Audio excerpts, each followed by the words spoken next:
প্রিয় দর্শক আসসালামু আলাইকুম।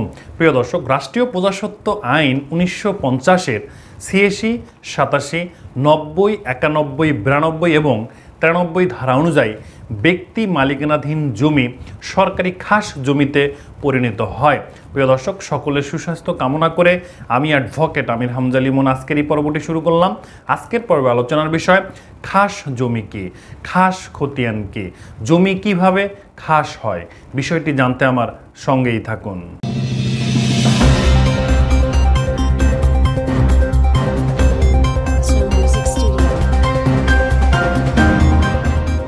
প্রিয় দর্শক, এখন আমরা মূল বিষয়ে যাব। সর্বপ্রথম আমরা জানব যে খাস জমি কি। প্রিয় দর্শক, খাস হচ্ছে ফার্সি শব্দ, এর বাংলা অর্থ হচ্ছে আপন, নিজ বা নিজস্ব। প্রিয় দর্শক, ১৯৫০ সালের রাষ্ট্রীয় প্রজাস্বত্ব আইনের ৭৬ ধারা অনুযায়ী যখন কোনো জমি বা ভূমি সরকারের হাতে ন্যস্ত হয় এবং সেই জমির নিয়ন্ত্রণাধীন সরকারের হাতে চলে যায়, তখন এই জমিকে খাস জমি বলা হয়। অর্থাৎ সরকার যখন কোনো সম্পত্তির নিয়ন্ত্রণে নিয়ে নেয়, সরকার যখন কোনো সম্পত্তি নিয়ন্ত্রণ করে এবং সরকারের হাতে যখন কোনো সম্পত্তি ন্যস্ত হয়, এই জমিকেই সাধারণত খাস জমি বলা হয়। প্রিয় দর্শক, খাস খতিয়ান কি? প্রিয় দর্শক, কালেক্টরের নামে ১ নম্বরে খতিয়ানই হচ্ছে খাস খতিয়ান এবং ভূমি অফিসের ৮ নম্বর রেজিস্টারে যে সম্পত্তিগুলো অন্তর্ভুক্ত থাকে এগুলো নিয়ে হচ্ছে খাস সম্পত্তি। খাস খতিয়ান বলতে যেটা আমরা বুঝি সেটি হচ্ছে সরকার বা কালেক্টরের নামে ১ নম্বর খতিয়ানই হচ্ছে বা ১ নম্বর খতিয়ানে যে সম্পত্তিগুলো থাকে সেটি হচ্ছে খাস খতিয়ান। প্রিয় দর্শক, এখন আমরা জানব জমি কিভাবে খাস হয়। প্রিয় দর্শক, জমি বেশ কিছু কারণে খাস হয়ে যায়। আমি পর্যায়ক্রমে পার্ট টু পার্ট বলবো যে কেন জমি খাস হয়। প্রথম হচ্ছে যখন কোনো ব্যক্তি মারা যাওয়ার সময় কোনো ওয়ারিশ বা উত্তরাধিকার রেখে না যায়, তখন এই মৃত ব্যক্তির যে সম্পত্তিগুলো থাকে সেগুলো খাস হয়ে যায়। অর্থাৎ কোনো ব্যক্তি মারা যাওয়ার জন্য কোনো ওয়ারিশ বা উত্তরাধিকার যদি রেখে না যায়, তাহলে এই মৃত ব্যক্তির যে সম্পত্তিগুলো থাকবে, কোনো উত্তরাধিকার না থাকার কারণে এই সম্পত্তিগুলো সরকার নিয়ে নেবে বা খাস সম্পত্তি হয়ে যাবে। এবং ২ নম্বরে হচ্ছে কোনো ব্যক্তি যদি কোনো স্বেচ্ছায় সুস্থ মস্তিষ্কে তার সম্পত্তি যদি সরকারের হাতে ন্যস্ত করে, তাহলেও কিন্তু সম্পত্তি খাস হয়ে যায়। এটি কিন্তু স্বেচ্ছায় সুস্থ মস্তিষ্কে হতে হবে, অন্যের বিনা প্ররোচনায়। কেউ যদি জোর করে বা কোনো পক্ষ যদি জোর করে সরকারের হাতে ন্যস্ত করায়, তাহলে কিন্তু হবে না।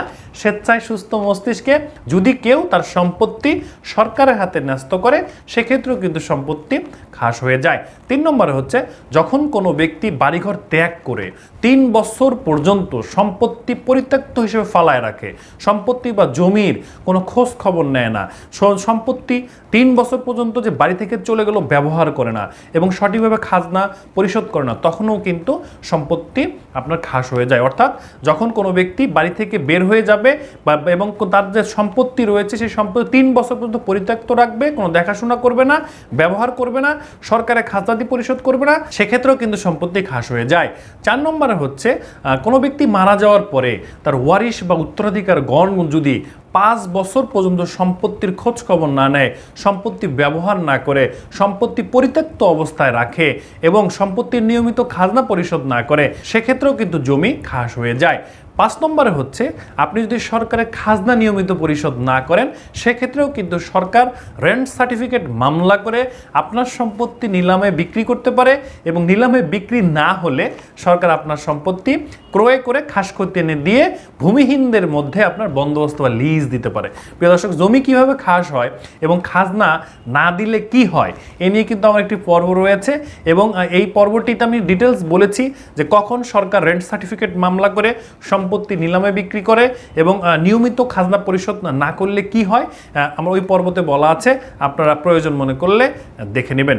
এছাড়াও সরকারি খাস সম্পত্তি কীভাবে বন্দোবস্ত নিতে হয়, সরকারি খাস সম্পত্তি বন্দোবস্ত নেওয়ার নিয়ম কি, একদম ফার্স্ট থেকে শুরু করে লাস্ট পর্যন্ত ডিটেলস নিয়ে বা ডিটেলস বিষয় নিয়ে আমার একটি পর্ব রয়েছে, প্রয়োজন মনে করে আপনারা দেখে নিতে পারেন। এছাড়াও রাষ্ট্রীয় প্রজাস্বত্ব আইন ১৯৫০-এর ৮৭ ধারা অনুযায়ী নতুন চরের সম্পত্তিও বা জমিও কিন্তু খাস জমি হিসেবে বিবেচিত হয়। প্রিয় দর্শক, আমি এখানে ৫ থেকে ৬টি রিজন বা কারণ বলেছি যে কারণে সম্পত্তি খাস হয়ে যায়। প্রিয় দর্শক, এছাড়াও আরও বেশ কিছু কারণ রয়েছে যে কারণগুলোতে সম্পত্তি আপনার ব্যক্তি মালিকানাধীন সম্পত্তি খাস খতিয়ানে বা খাস জমি বা সরকারি সম্পত্তিতে রূপান্তরিত হয়। প্রিয় দর্শক, তাহলে আজকে এই পর্বের মধ্যে আলোচনা করলাম খাস জমি কি, খাস খতিয়ান কি, জমি কিভাবে খাস হয়। প্রিয় দর্শক, পর্বটি ভালো লাগলে অবশ্যই একটি লাইক দিবেন এবং আপনার কোনো মূল্যবান মতামত অবশ্যই কমেন্টে লিখবেন। যদি কোনো প্রশ্ন থাকে কমেন্টে লিখতে পারেন। প্রিয় দর্শক, ভালো থাকবেন, আইন জানবেন, আইন মানবেন, ঝামেলামুক্ত জীবনযাপন করবেন। কথা হবে পরবর্তী পর্বতে। সে পর্যন্ত আপনারা ভালো থাকবেন। আজকের মতো এখানেই শেষ করলাম। আল্লাহ হাফেজ।